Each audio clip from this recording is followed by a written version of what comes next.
بے اولاد جوڑوں کو طعنہ نہ دیا کریں۔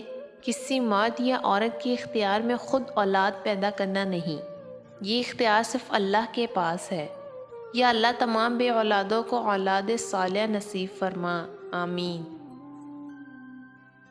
دل کا اچھا ہونے سے بہتر ہے کہ انسان زبان کا اچھا ہو، کیونکہ لوگوں کا واسطہ سب سے پہلے آپ کی زبان سے پڑتا ہے۔ دل تک تو کچھ خاص لوگ ہی پہنچ پاتے ہیں۔ جو پاکیزہ محبت کرتے ہیں وہ سب سے اول نکاح کی طلب رکھتے ہیں۔ ریلیشن شپ میں کمپرومائز ہوتا ہے، لیکن ایک خاص حد کے بعد کمپرومائز نہیں بلکہ فیصلہ کرنا چاہیے۔ جب ایک لڑکی ہر وقت ایک مرد کو دستیاب رہتی ہے تو وہ اس سے دوستی تو کر لیتا ہے مگر نکاح نہیں، کیونکہ نکاح کے لیے اسے 7 پردوں میں چھپی لڑکی چاہیے۔ میں نے والدین کو جہیز میں وہ سب چیزیں بھی دیتے دیکھا ہے جو ان کے اپنے گھر میں بھی موجود نہیں تھی۔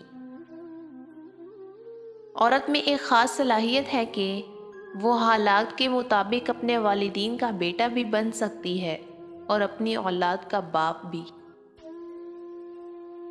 عورت ذات کی قدر کرنا سیکھو، جن حوروں کی تمہیں طلب ہے ان کی سردار ہے بنت حوا۔ مرد عزت کے تحفے کا بھوکا ہوتا ہے، وہ اسے دے دو وہ تمہارا ہو جائے گا۔